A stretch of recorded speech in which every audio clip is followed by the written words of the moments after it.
Hey guys, what is... Whoa, that was loud.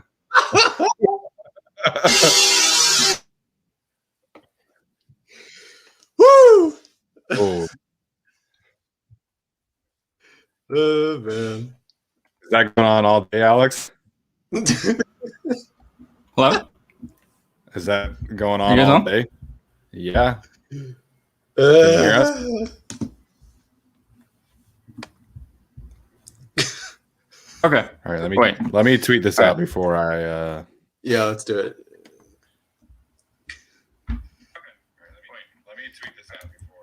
I can't see it, by the way, on YouTube. I checked ours, so we're good. We figured it out. I'm sorry We did Daniel figure it Popper out. had to figure out a hard way as well. Yeah, that's stupid that you have to do it 24 hours or whatever. I don't get why that's a thing.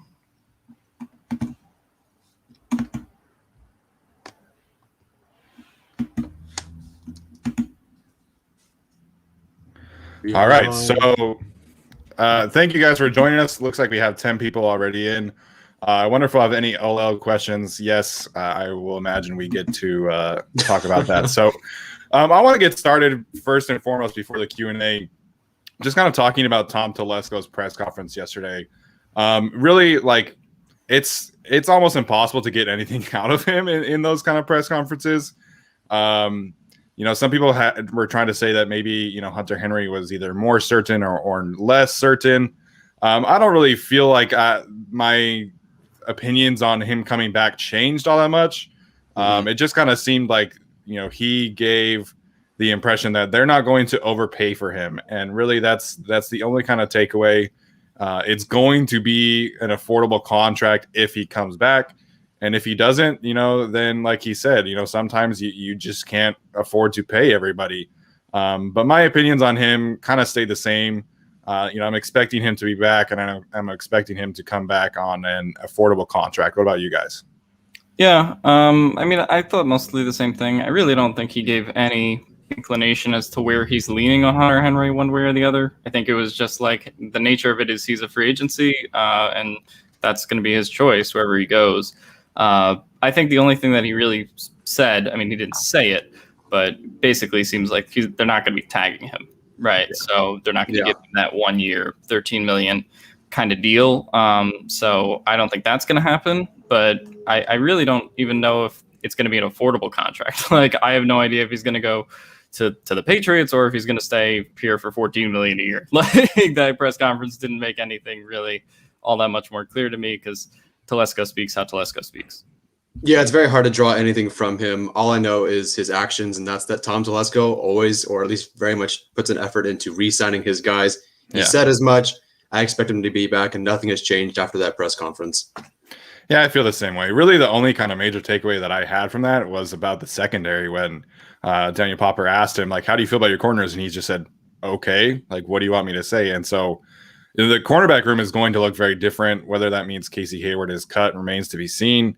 To me, it seems like it is certainly trending in that direction, especially just because it makes too much sense on paper.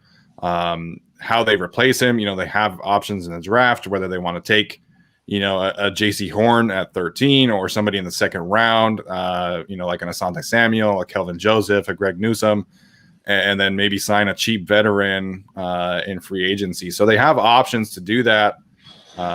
It just seems like it is trending towards Casey Hayward being cut. What do you think about that, Tyler? No, yeah, it's trending towards Hayward being cut. I don't think Staley's mentioned him once this entire offseason, and I think the Chargers are in a good position to take a corner where there is someone at 13, which I do think is still a possibility, and maybe even a preference of mine over edge, perhaps. But there are plenty of corners in this draft I think you can take that are high upside, that are much cheaper, and are not getting beat by Hunter Renfrow and Nelson Aguilar and obviously the other guy, Scotty Miller, every game. So it's tough. It's really tough to have. It's not even just 2 or 3 years of poor play from Hayward. It's really just like 1 year. And even then, like, half the games are pretty decent. So, it's tough, but I think it's better to be a little bit early than find out 6 games in that this was a terrible decision. Yeah, and Bill Belichick is the master of cutting people too early, and he might be doing it again with Stephon Gilmore, right? And it's always better to be too early and be proactive than be too late. Yeah. And if Casey Hayward, it's totally possible that he does have a bounce back season.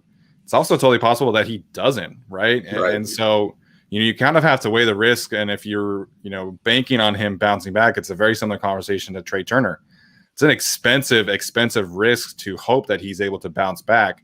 And especially when you could just go get a much younger, much cheaper player in the draft or even in free agency. Yes. Alex, you good? I think that's basically what we were saying. I think it's kind of the same thing with those three, and we'll see if they're cut. Speaking of cuts, his background.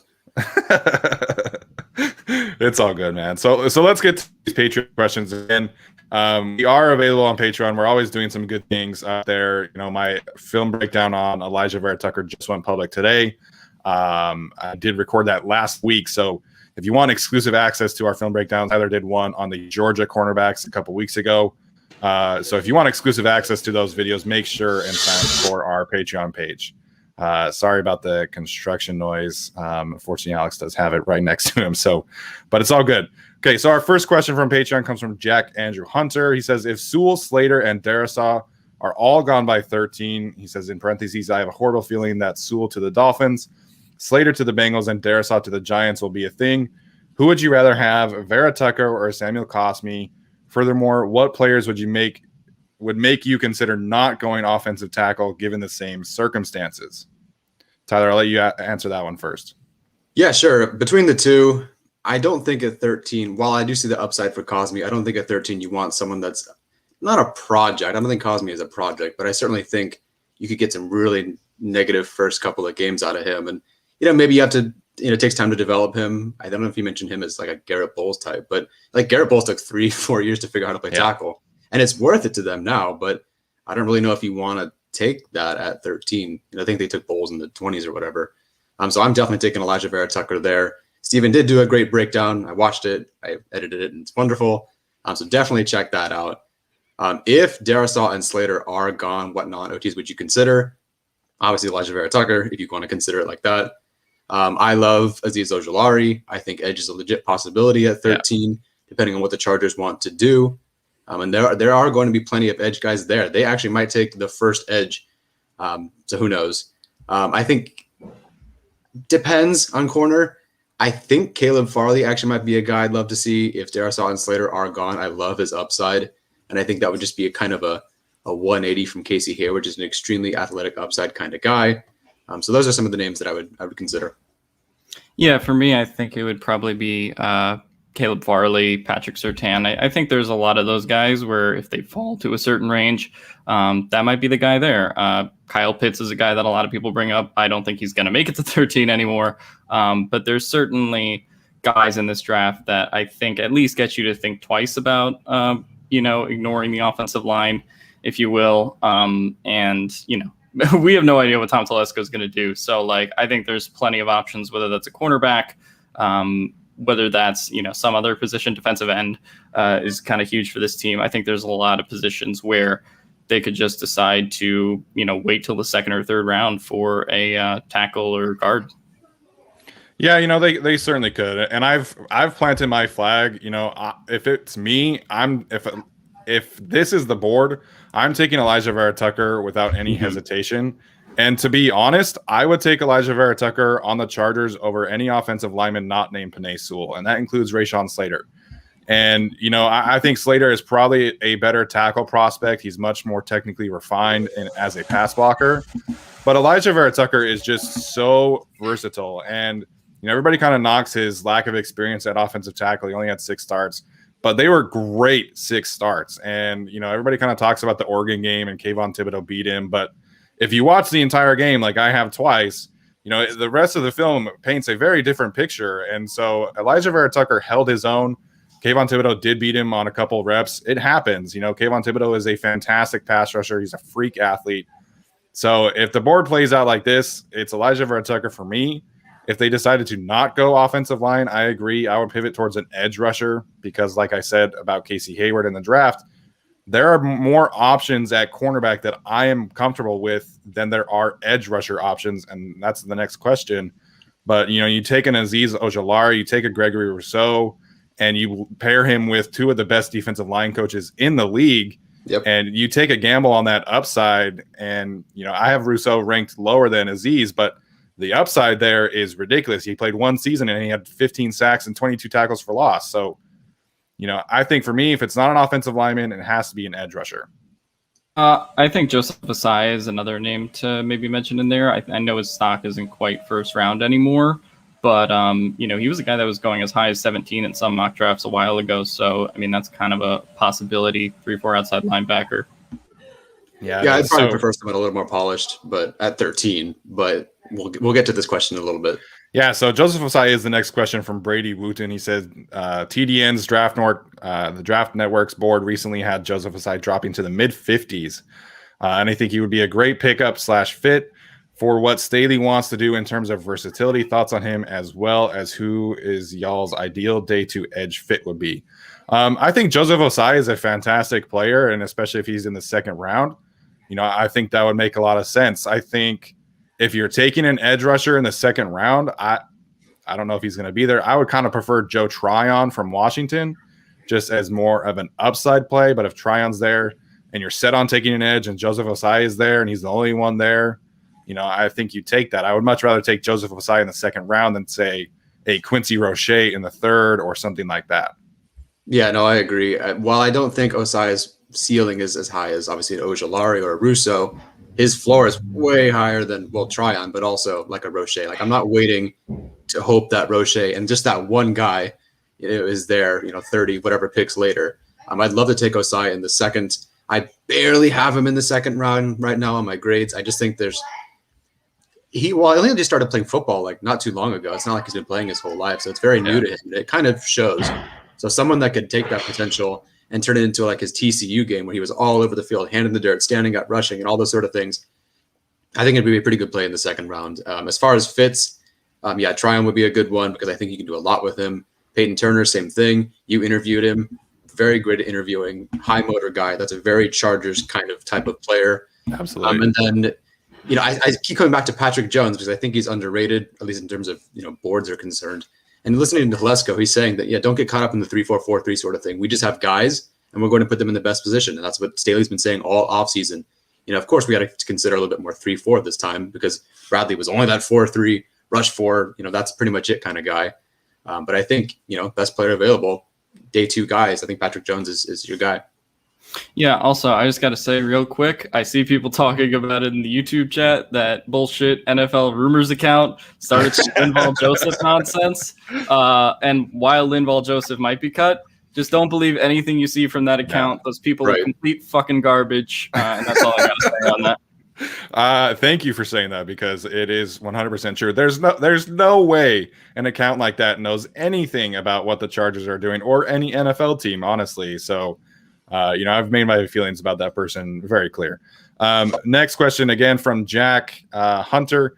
What do you think is the best solution for backup quarterback? This is something that I could not wait to talk about. Is it Easton Stick? Do we re-sign Tyrod? Is there a veteran free agent out there that we could look at? Someone like Jamie Newman, Davis Mills early on day 3.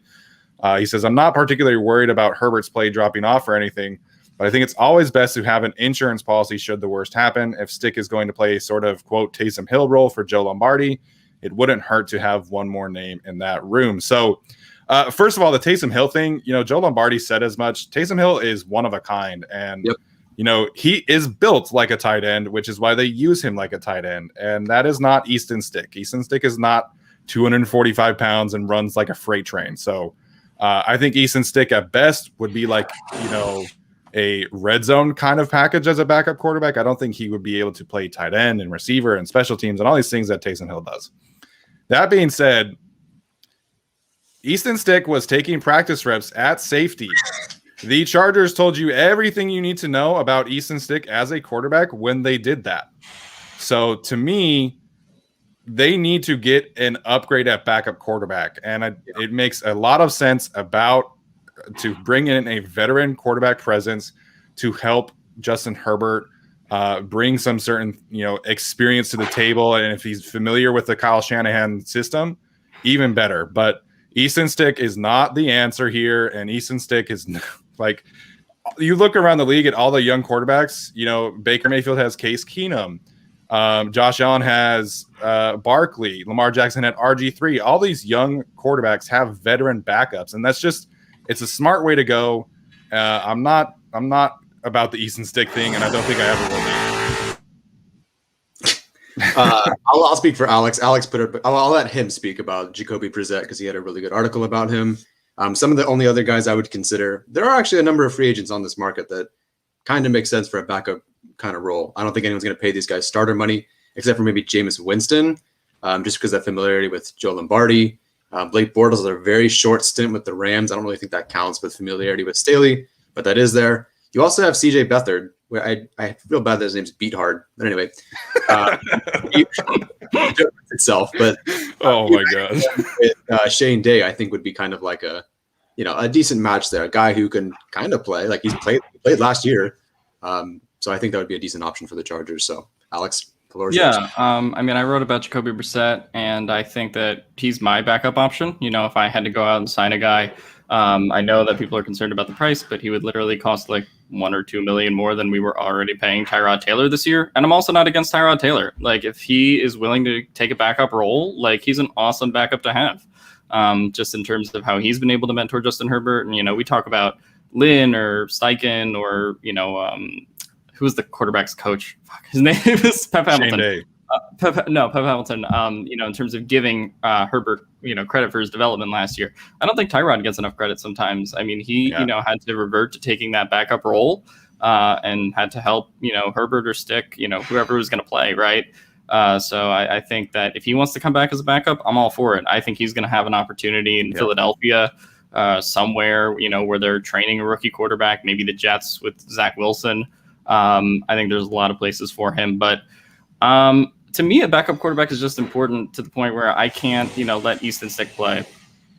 Yeah. It just makes too much sense to get a veteran in there, and they're going to bring in other quarterbacks. You typically have 4 quarterbacks in training camp. And so, I expect them to bring in an undrafted free agent and probably a free agent signing just because, you want to be able to have that kind of depth in training camp. It just makes too much sense. And so, Tyler mentioned CJ Beathard. That would make a lot of sense to me just because of his familiarity with the Shanahan system, with Shane Day. And I don't know if I would necessarily consider him an upgrade, like a clear upgrade over what they have in Easton Stick, but he's more experienced. And like I said, he has relationships built in with Shane Day. Someone mentioned Alex Smith. Alex Insdorf and I were talking about this. As a former Utah guy, I would love Alex Smith coming in here, and there's no better mentor, in my opinion, but there are concerns about like him stepping on the field. And so, yes, he went 5-1 this past season, but he threw more interceptions than touchdowns. There is some concern that which Alex pointed out to me about his health and his ability to be able to, be that guy. Like in worst case scenario happens and you're needing Alex Smith to start 10 games. I don't know if he can do that. If you're guaranteed, that he's just going to stay in a backup mentor role, then Alex Smith makes a lot of sense. I also think that he probably will search out an opportunity to start, and it seems like things are turning that way for him too. Personally, from a mentor standpoint, like you said, I wouldn't mind Alex Smith. For me, like you said, it's just the health and the fact that he has a calf where, if he has one calf injury, he's basically done for the season. And that's what happened to him in the last month in Washington, to the point where they had to put Taylor Heineke in a playoff game. Yeah. And again, the best case scenario is that Justin Herbert plays 16 games and you don't have to see Alex Smith or Jacoby Brissett or Easton Stick on the field, right? But to me, it's not even like, oh, what if Alex Smith has to play 10 games? If Justin Herbert's out for 10 games, this team's fucked, to put it politely. But, True. It could be something that's more simple, right? Like, think about Derek Carr, who had to miss, I think he had to miss a game after, tweaking his hamstring. What if the Chargers are 9-6 heading down the stretch and they have to win 2 games to get into the playoffs or something like that? It could be a scenario like that too. To have serviceable backup quarterback play, whether that's Jacoby Brissett or even a less expensive option. To me, Easton Stick, we just saw him play football recently 2 years ago. Like that's when he most recently played in a football game. And I know it was preseason, and he had an okay game against Seattle, bad game against New Orleans. And we may not even have a preseason this year to see more from Stick in his development. So that's just my issue with handing the backup quarterback job from him. It makes sense from cap standpoint because he only makes $700,000. Right. So, he's not making anything. So from that standpoint, I understand it. But to me, even if it's not, a high price backup, I really do still think you need a veteran quarterback. You could probably get Joe Flacco for like $2 million, something, right? Where it's like, I feel comfortable that this guy isn't going to throw an immediate pick six when we have to start him. And I don't have that kind of confidence with Stick right now. And nor should you. I mean, I think he had one rushing touchdown, and then 4 interceptions preseason. Like, everyone's really hyping up a guy who was like 1 to 4 touchdown to interception ratio in terms of passing. One of the parts of the question that we didn't address yet, which I don't know anything about it. Steven or Alex, if you looked at any guys in the draft that are maybe could be a good backup sort of role, some guys later on. Well, I mean, Jamie Newman is someone that I really liked at Wake Forest. It's definitely a dart throw. Davis Mills is getting, significant second, third round hype right now, which is kind of crazy to me. But, Jamie Newman would make a lot of sense as a guy who's mobile.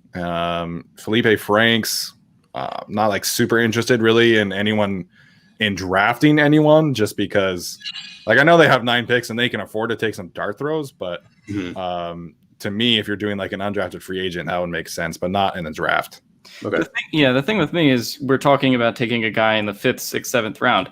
Doesn't that just bring us back to where we were with Stick, which is we haven't seen this guy and he's inexperienced and hasn't played too much? Like, that's the thing. I guess if you want to go get Kellen Mond, but he's probably going to be too high now because his stock is going up because Chris Sims thinks he's the best quarterback in the world.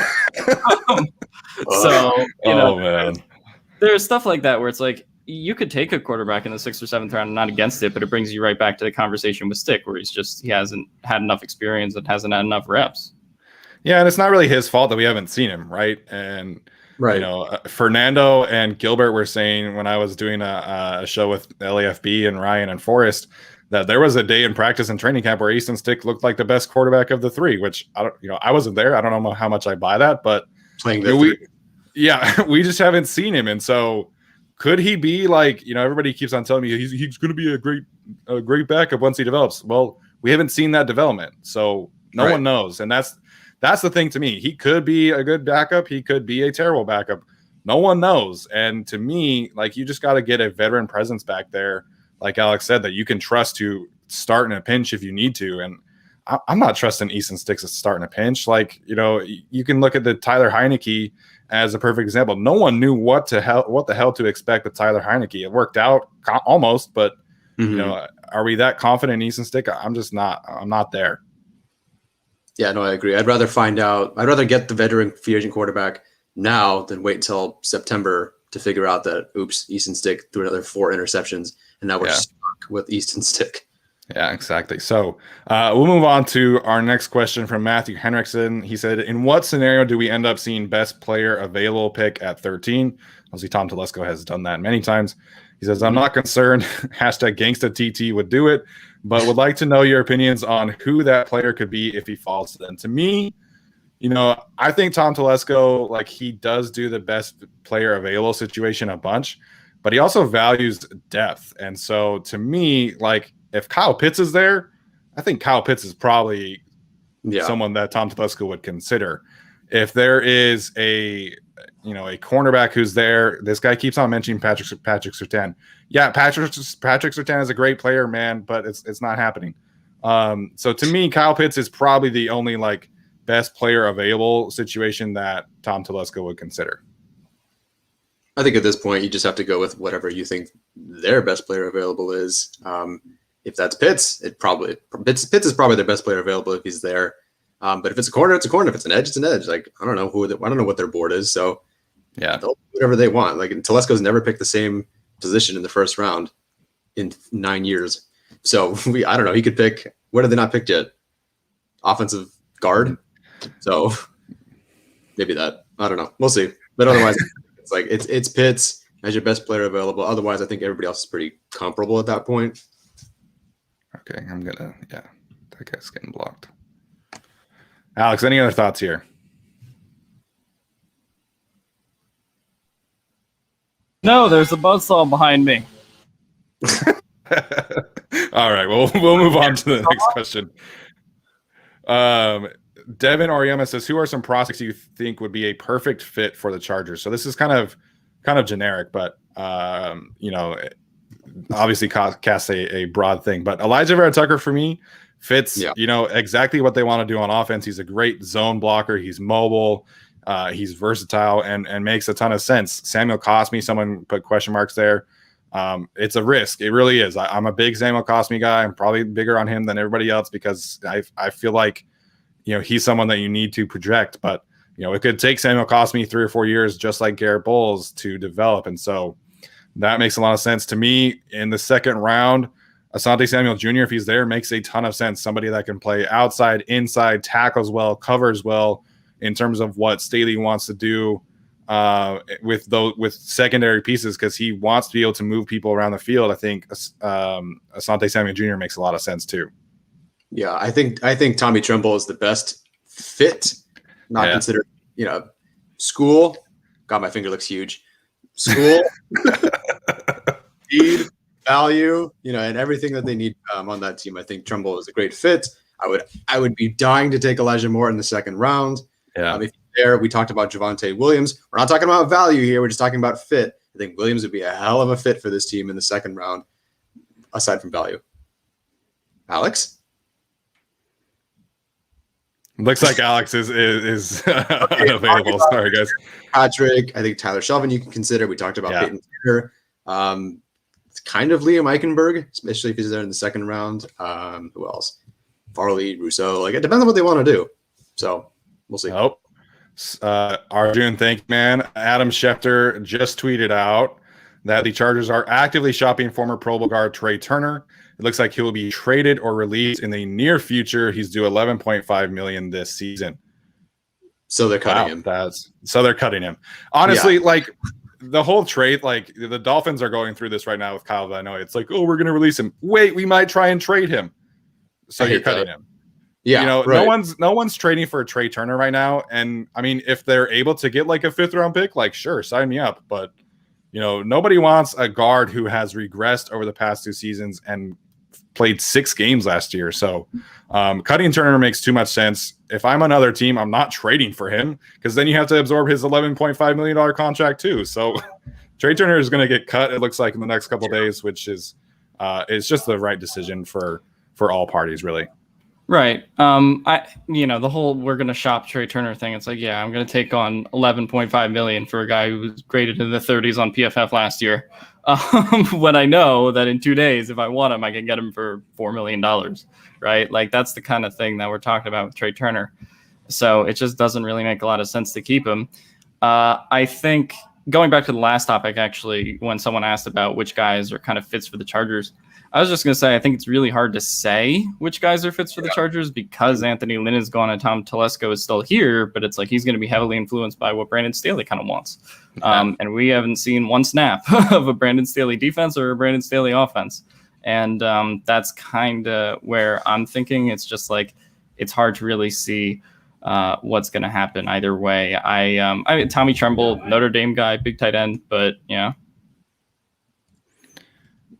Yeah, I'm still on the Trey Turner news because that's big stuff. I mean, the Tom Telesco, and I wrote this down, I thought about maybe talking about, is he said there's going to be a lot of moving parts this offseason. That's the one of 2 things that really stuck out to me about what he said. Clearly, this is a moving part. Now, I just want to know if this means that they are confident that their other free agents are returning so they can get rid of Turner, or if it's a full clean house. But either way, this team is supposedly about analytics, and they brought in Cody Shada from Northwestern, who is very much about Pro Football Focus. And Trey Turner does not hold up very well when you use Pro Football Focus, whether that just be grades, which we don't really use, or the stats. So we'll see. This is the first most obvious move of the offseason. Yeah. I think this was the only one that we kind of figured was going to happen. Everything else a little bit up in the air. But this one was, pretty easy to figure out. And I'm glad, kind of like Hayward. Can he have a better year next year? Totally. Can he be completely healthy, play 16 games, and have a mid-average kind of season, which is better than the year he just had? Sure. But I'm not paying him to figure it out. I'm certainly not paying him $11.5 million to figure it out either. So this works for me. It's a bummer. I really liked him coming out of Carolina, but it's time. It is time, and I wish it would have worked out better, man. Because the thing that I was excited about for Trey Turner is just the kind of aggressive mentality that he would bring to the Chargers, which they severely missed without Mike Pouncey in 2019. And so, again, he could rebound. He could be better in 2021 than he was in 2020. But at $11.5 million with a dead cap hit of 0, it just makes too much sense. And I saw someone comment, it does create another position to worry about. But it also gives the Chargers flexibility to be able to go and fill that position with somebody who is a little more reliable right now. And so the Chargers will have options. This takes them from around $30 million in cap space to around 41, 42. They can go get a Gabe Jackson who was just cut from Vegas. They can go bring Larry Warford back, who opted out, who is familiar with Joe Lombardi. They can potentially go sign John Feliciano. They can take that money and get Corey Linsley, who is the best player at his position. So it just makes too much sense to cut him and seek out better opportunities. And even if it's in the draft, whether you're getting a Wyatt Davis or Landon Dickerson or Trey Smith in the second round, you're getting a younger, cheaper, theoretically healthier player to fill that need, and then have free agents start at other positions. I just saw this in the chat. Eric Stokes ran a 4.25 apparently today. What? Fuck. I don't know if that's true or not. I'm trying to look it up. Looks like, wait, what? Eric Stokes, CB, Georgia ran 4.25, 130. Are you sure that's Stokes and not Tyson Campbell? Because Tyson Campbell is the presumed better athlete there.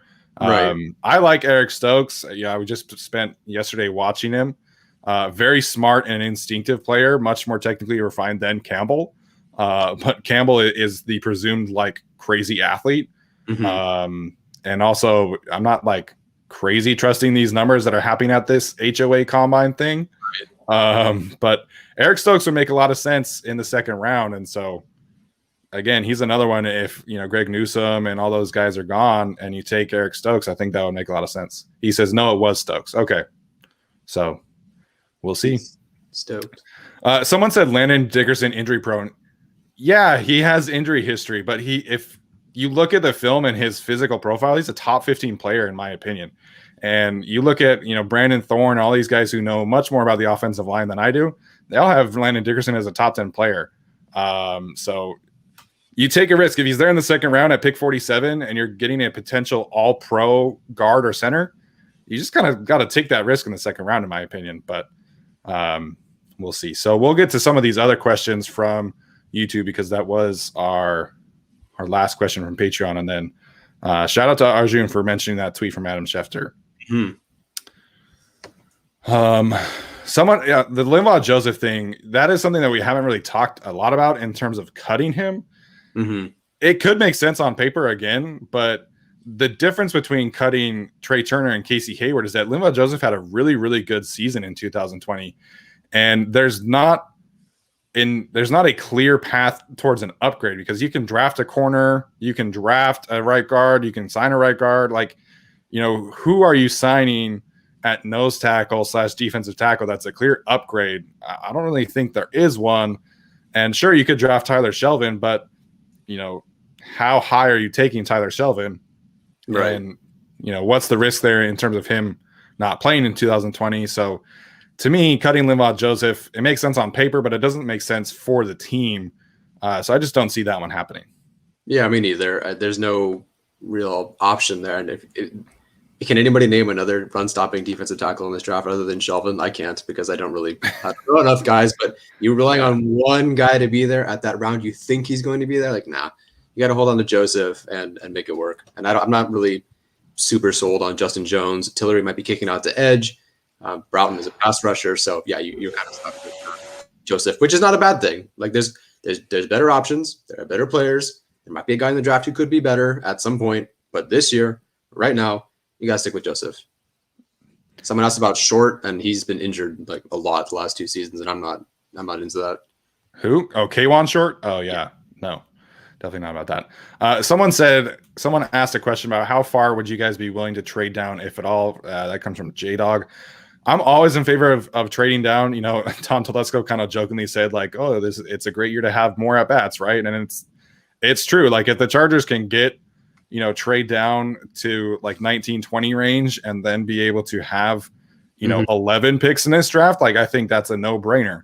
Yeah. But, I always say this, it takes two to tango. Like, who are you trading up for? Is someone going to trade up for Mac Jones? Maybe that's a possibility, but you don't really ever see people trade up for a tackle, a corner. Like, it's almost always a quarterback. And so it just kind of would depend on, is Trey Lance falling? Is Mac Jones there? Does somebody love Mac Jones enough to trade up and get him? So to me, yeah, I would love to trade down. I think probably, I think the Steelers are pick 24. I think that probably would be my limit in terms of trading back. I don't want to trade back with the Saints at 28 or the Chiefs at 31. Like, I think 24 is probably the lowest I would go. Yeah, I can't imagine you're getting the offensive lineman or corner or maybe edge, the guy that you want at 28 with the Saints. I think it's possible. You can certainly reap the most by trading back with the Saints because they do have that draft capital to do it. And if someone like Lance or whoever fits that system better is falling, sure. But it's very interesting that Telesco says it's better to have more at-bats because he spent the first 3 years of his tenure as GM doing nothing but just jettisoning picks to 3 linebackers in a row. So, I mean, maybe obviously he's changed. He hasn't really moved up a whole lot in the drafts until Murray. So, 9 picks, I'll take it. But yeah, same thing with free agents. It takes 2 to tango, sort of. If Henry doesn't want to be a Charger anymore, he's going to go. Like, if he just doesn't want to be there anymore, he doesn't have to stick around. He's unrestricted for a reason. So, if they don't bring him back, whatever. If they can't find a trade partner to trade back with, it is what it is. And, we talk about, this is a great offseason to trade back because you want more of these picks rather than have to pay these free agents because the cap space is so low this year. Well, 31 other teams are doing the same thing. They also don't, unless they want that quarterback or really want some edge guy really bad, like they also want to have more picks. So it's a cheaper kind of offseason for them. So, we'll see. If they trade back, cool. But I honestly think they're kind of going to be at 13. But we'll see. I've never seen them trade back before. But who knows? Yeah, I think the Colts or the Steelers is probably the lowest I'd be willing to trade down to 21, 24. You get an extra pick, and then maybe you get 2 of those tier 2 guys, right? You could take like Dylan Radunes and, I don't know, Alex Leatherwood. I don't know. You could do something like that, or Eichenberg and somebody else. There's a lot of possibilities there, but I don't see him trading down either. I think they're going to stay at 13 and take whoever they want to take. They have 9 picks already. So that's kind of the thing about trading down is that they already have more picks than they usually do. So like, I wouldn't be against it in the way that like maybe the Patriots did with Kenneth Murray last year. I'm not against that totally, but I just don't think it would work. Yeah, so Trevor Sikkema at the Draft Network, in his mock draft, he had the Chargers trading down with Washington, who were trading up to get Mac Jones. And that gave the Chargers obviously pick 19 or 18 or wherever they are, second round, and then I think like a third rounder next year. So it gave the Chargers an extra second round pick, which I think would be amazing value. And if they can get something like that, I'm all for it. So next question, which here I saw was really interesting one from Eric White. He says, what do you think is better, paying Trent Williams in free agency for $18 million per year or trading the 13th overall pick for Orlando Brown? And then he says, you decide how much per year we pay Orlando. So this is an interesting one. I think if you're, the Trent Williams, obviously an upgrade, a little injury prone. He's got that history. I think he had a tumor on his head. And he's obviously very expensive. You're paying Trent Williams 18. You get Orlando Brown for the cost of the 13th overall pick, and then an extension, which would probably pay him 18 per year-ish. So, Tyler, what are your thoughts here? Brown. I'm sitting here. I was hoping you would talk longer so I could figure it out. Sorry. I mean, okay, so they did just cut Turner, so you do, in theory, have more cap space than you did before. Yeah. So I think I'm going to take Williams. Yeah, I think scheme fit would be interesting too, because Williams might be the better Charger scheme fit than like Orlando Brown would, because Orlando Brown comes from that kind of run heavy system. I mean, Trent Williams has played in Washington and then this year, obviously, in San Francisco. I don't know. I mean, I think Orlando Brown would make more sense because he's younger from that standpoint than to pay Trent Williams. But I think Trent Williams might be a slightly better scheme fit. I agree. I do think that Trent Williams would be a better scheme fit. He's still so athletic, and he had a fantastic year for the 49ers next year. I think I would choose Trent Williams as well because that means you get to hold on to the 13th overall pick. And so in this case, my best scenario, you get Trent Williams and Elijah Vera Tucker on the left side. Sign me the hell up and give me a top 12 offensive line. But I think the trade for Orlando Brown, it's very interesting. It makes a lot of sense in terms of getting a young left tackle. I'm a little concerned about the scheme fit there. Again, we don't really know what's going on there, and I have no doubt that they would be able to figure out how to best use him. But, in terms of like a Shanahan system, Orlando Brown's not really that kind of tackle. He is athletic, but he's not Trent Williams athletic. And so to me, I would just rather pay Trent Williams and hold on to the 13th overall pick. The only question I have with that in particular, and I agree, I think Brown would be kind of odd, especially considering we kind of figure what Staley wants to do. But if they got their hands on Brown, that would clearly be an upgrade. Would the Chargers, would Staley be, or the Chargers, Telesco, be okay with that just because, well, A, it's an upgrade, and B, we'll just build it around our players. I don't know. What do you think? I know fit is a big issue, but also Staley's been preaching that we'll just make it work with the guys that we have in the best position. So I don't know. I understand that the fit's an issue, but we actually don't we haven't seen them play a snap on offense yet. Right. Just want to power run the entire time. I don't know. So we'll see. What do you think about that? Just making it work, because it is an upgrade. It is an upgrade. Is it perfect? No. But is it better than Sam Tevi? Yes. Yes, 100%. And so, again, it would make a lot of sense to get a young left tackle like that and be able to figure out how to use him the best way possible. He had a really solid year for the Ravens at left tackle. And it's not very easy to switch from right tackle to left tackle mid-season like that and take over for a guy like Ronnie Stanley. And the offense it took them a couple games at the right side because they had DJ Fluker at right tackle, man. But Orlando Brown had a good season. And so I think there is something to be said to be able to figure out how best to use him. And like you said, we don't know what they're going to do. It seems like they're trending towards a Shanahan-esque system. But you can still have somebody who's a little limited athletically and be able to get the most out of him. And you don't necessarily have to ask him to be Trent Williams, to be these crazy athletic tackles, and you can still have him fit within the system. Your options are a little more limited with a lesser athlete, shall we say? Sure. Someone's asking about what we think we can get for Turner. A letter to the fans. A nice crisp high five. Yeah, a nice crisp high five. For sure. You can get $11.5 million in cap space. There you go. Yeah, honestly, you guys think about this right now. If Trey Turner were on a different team and you just saw him play 6 games, he was the worst right guard per Pro Football Focus, and he cost you $11.5 million in a year when you're potentially having $180 million in cap space instead of 200 and whatever it was supposed to be. That too. Would you want to trade for Trey Turner? No. So Trey Turner's trade value is essentially zero. If he's not cut by Monday morning, I'd be shocked. Yeah, he's out. So next question. There were a bunch of mentions of Joe Flacco. I think Alex talked about him as a potential backup. That makes sense. So some people are laughing at the Ralph Boner thing, Tyler. Do you want to explain that or not?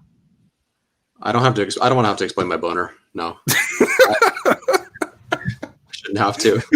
Oh my God. You know what it is. You know what it is. If you don't, you might. If eventually. You know. Yeah.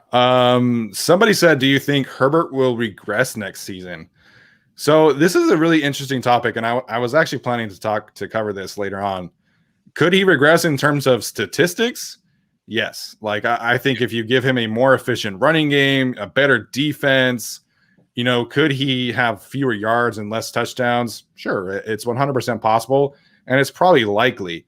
But I think the thing for Herbert going forward and the Chargers offense in general is an increase in efficiency. And that's something that Tom Telesco talked about. It's something that Brandon Staley has talked about. So I'm not too concerned about the numbers that he puts up. Those probably will regress. But as long as his play is continuing to develop, as long as he's continuing to be able to make progress in reading defenses, which I think it should be something that he makes a lot of progress in next year. And again, as long as the efficiency improves, I'm okay if he throws 31 touchdowns instead of 34 or whatever. As long as the efficiency is greater, I'm cool with it. Ditto. I don't. 31 and 10 is, or what is it? 34 and 10 technically with all the rushing touchdowns. Yeah. That's a pretty solid floor. I don't see him again. I say it all the time. What was the schemed open touchdown that he threw in any of one of his 31 touchdowns? And nothing. There's like maybe two tops. Like there's not a lot. Right. Everything is improv all on him. So, if the numbers fall, fine. But yeah, like you said, the efficiency, as long as that's there, I'm cool with it. Excuse me. Someone said, dang, bag of chips sounds good right now. It does. Yeah. Someone said it asked about CJ Verdell in the 6th. I thought that he was going back to college. I think Alex and I had this same kind of struggle with an article at Bolt Beat. Somebody from our Bolt Beat wrote an article about him, then went and looked and found out that he's going back to school. So not sure about that one. I don't know who that is. So. Alex is giving a thumbs up. So he's the running back from Oregon, Tyler. Okay, cool. Larry Warford has ties to Lombardi, so it makes sense. He does. And I think Larry Warford is another one. I think him and Gabe Jackson should be viewed very similarly in terms of what they could give the Chargers. A lot of experience, a lot of toughness. Warford did opt out this past season, but it kind of just felt like he didn't really get the market that he was looking for once he was released by the Saints. And so, but I think it makes a lot of sense. He's obviously got the connection there, and I think it would be a big upgrade. But then again, everyone would be a big upgrade. So Warford makes a lot of sense. And I think last year it was reported that he was looking for around $7 million a year. And I would imagine that's either stayed the same or gone down because he opted out. So I think it would be a little cheaper than a John Feliciano. I don't know how much Gabe Jackson is going to cost either because he's a little older. So I think Gabe Jackson and Larry Warford are probably pretty similar in terms of price range, in terms of playing ability, and I think both would be really good fits for the Chargers. What position did Gabe Jackson play? Right or left? Right. Okay. Yeah. Warford was right as well. Oh, okay. So they know they have options. Interesting. Yeah. Someone said that Justin Herbert had 36 total touchdowns, which I think is right. We all lost count. There are just so many. There were so many. Someone said, what moves do you think we should make with wide receivers? I want John Ross or Anthony Schwartz. That's not how you spell Schwartz, but that's okay. Alex loves Anthony Schwartz. The Chargers have met. Yes, the Chargers have met with Anthony Schwartz. He's a track guy. He supposedly wants to run the Olympics. Reportedly runs in like a 4.2 range. I think if there's anyone that's going to break John Ross's 40 record, I think it would be Anthony Schwartz. So the thing there too is like he's a good gadget player option too. Like he can do some downfield things and do some gadget things as well. So Anthony Schwartz would make a lot of sense. It's just like how high is he going? Because we see all the time teams will take a shot on somebody who runs a 4.2 40 much earlier than other people think they will.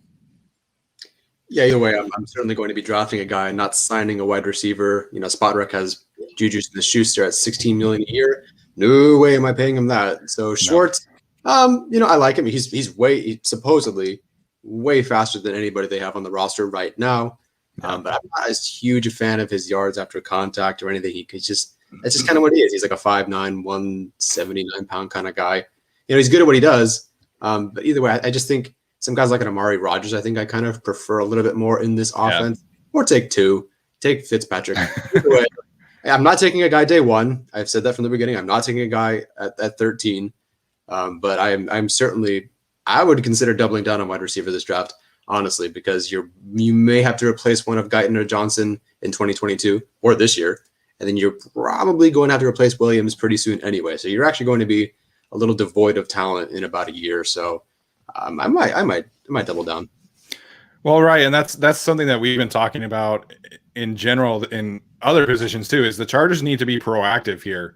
because Keenan Allen is getting older. We have Mike Williams currently on the roster, but he potentially is gone next year. We saw basically nothing from KJ Hill and Joe Reed. So really, how much have they developed? How much are they going to develop?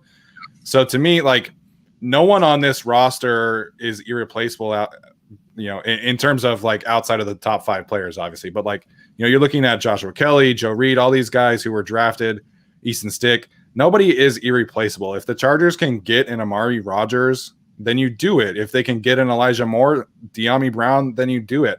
I also think Daz Newsome from North Carolina will make a lot of sense. Very similar role to what Amari Rodgers has played, and they have a lot of options in terms of speedy slot guys. There's so many in this draft class. There's Tutu Atwell, there's Jalen Darden, there's Dwayne Eskridge, there's Anthony Schwartz. So if the Chargers want to add a speedy slot guy, they have a lot of chances to do it. Whether that's Anthony Schwartz or, like I mentioned, the other guys, I think they have to get at least one and at least bring some competition into the room because, I'm not trusting Jalen Guyton. I'm not trusting Tyron Johnson, although I like Johnson more than Guyton. But I'm not trusting KJ Hill and I'm not trusting Joe Reed. And we can't trust Mike Williams to play all 16 games. So you got to add one at some point in the draft, in my opinion, not free agency. A flyer on John Ross, like, it just doesn't excite me because they already have John Ross and his name is Jalen Guyton. I'm not into it. So if you want to take a free agent flyer on like a Kendrick Bourne, somebody that can do more than just run fast, that would be okay with me. But I would just rather it come through the draft. All right, so I have a question for you. Who do you think is the best burner? Well, realistically, not like Waddle, who also has really good hands because Guyton had only one of those things. Yeah. Well, Tyron Johnson, I think, is just as fast. And I think Tyron Johnson, gets a little slept on. But in the draft, in terms of being just a speed guy or being able to do more? Okay, who can replace Guyton's role but also has better hands? Unless the answer is everyone. It's probably everyone, man. Even his touchdown against Kansas City, he almost dropped that shit, man.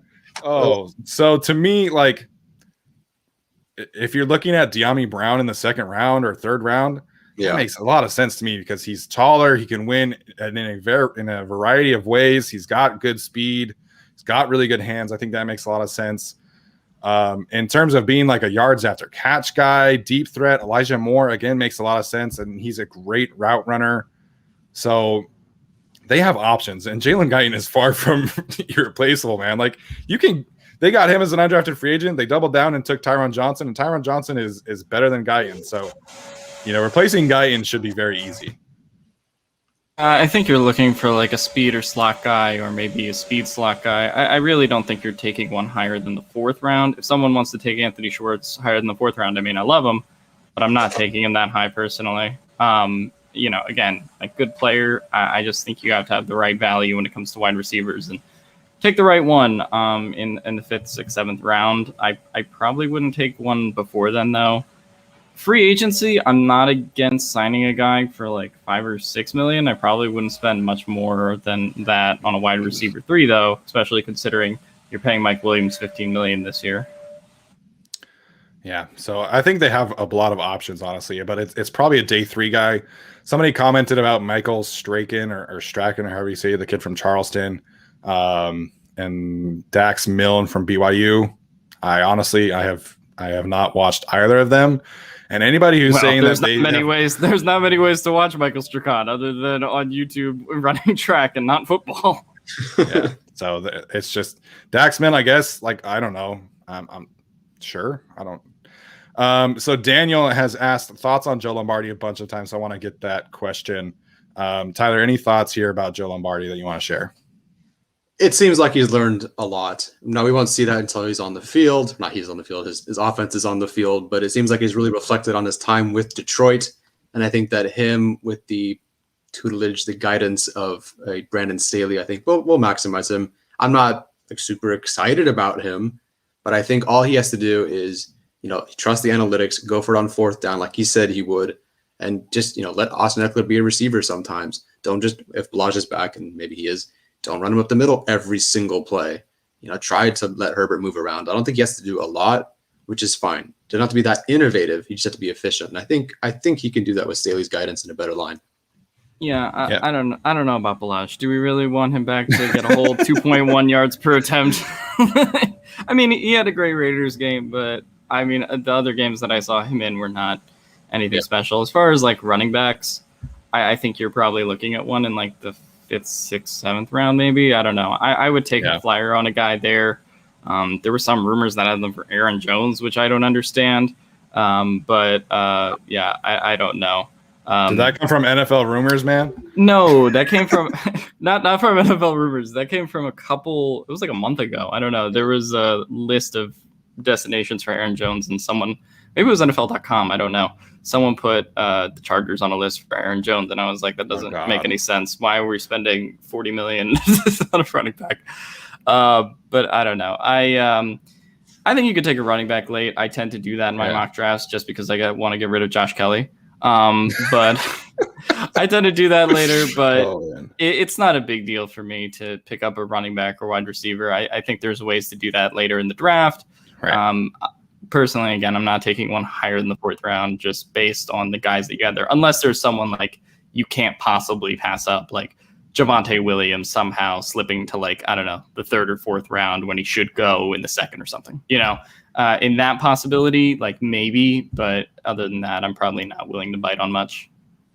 Yeah, I agree with that. The value of running backs, we talked about Javonte Williams for like 20 minutes, Tyler and I, the other day.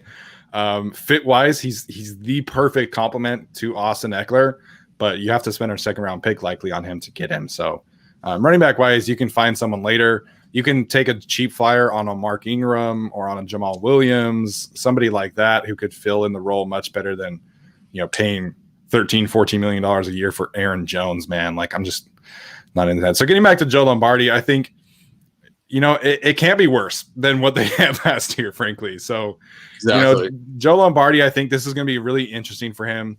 And, this is something that we saw from Brian Daboll, who mentioned, his several struggles early on as an offensive coordinator.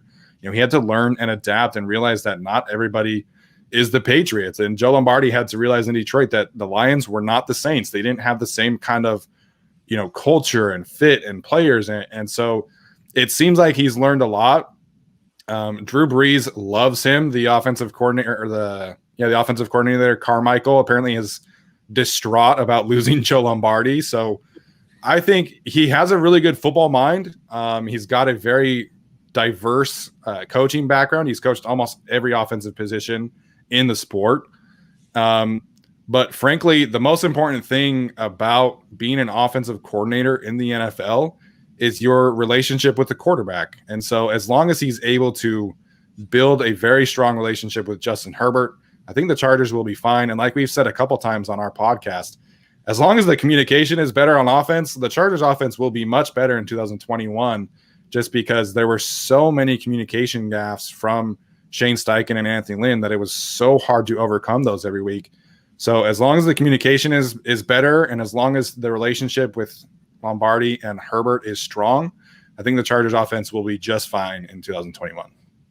Yeah, someone asked in the chat, didn't Balazs have a 100-yard game last season? Yeah, he also averaged 27 yards per game in the other 7 games. So. Yeah, I don't know. It's just, again, he's not irreplaceable. If they can get an upgrade, then 100% you do it.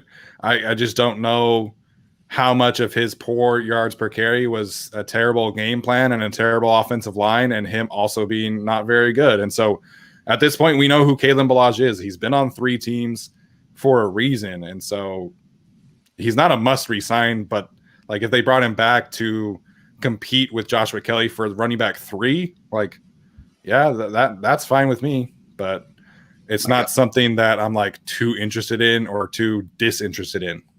I feel like all of our phrases is for a reason. We just stack that on to the end of anything. And I really don't know how that started. Oh, I think that started with Anthony Lynn, didn't it? When he said it for a reason, and then we just started saying it. Yeah, man, this person really wants to ask about Kyle Pitts. Don't answer it.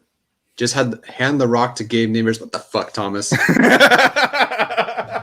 Look, Gabe Neighbors, all right? Oh my gosh. To be able to carry them. That was funny. All right, guys. So, any other thoughts before we wrap this up? It's been an hour live show. This has been fantastic. Been a lot of fun. Any other final thoughts before we wrap up today? I mean, not many thoughts. Thank you guys for putting up with my construction going on in the background. And I was only able to participate in some of the show. But yeah, there's a lot of great questions. Someone asked, I saw this, do you think Deshaun or Wilson ends up on the Raiders or Broncos? Nah, Broncos lock. Yeah. Raiders are. Apparently, though, Matt Miller was reporting that he's hearing that the Broncos are trying to trade Drew Lock. So that could be interesting. I don't think that the Broncos really end up with either one. Russell Wilson didn't mention the Broncos as one of his teams, so that's not happening. The Raiders are not trading Derek Carr. That would just be a financial mess to trade Carr and accept Wilson. So I think the Broncos could, they have a better chance of landing Watson than the Raiders do Wilson, but I would say slightly. What about Joe? Are we leaving? Are we done? Can we? If you have any other thoughts, man, we're wrapping up right now. People just keep sending questions. Zane Gonzalez, sure, not much better than Badgley. Everyone thinks Alex was stoned the entire time. He might be. I wasn't stoned. You can hear what the fuck is going on in my house right now. You're interviewing that guy from the Key and Peele sketch, construction noise, whatever, from the East. All right, guys. Thank you so much for tuning in. This has been a lot of fun. We're going to do this once a month, so make sure and do that. Stay tuned for that next time. All right, guys. Have a good day. We'll see you next time.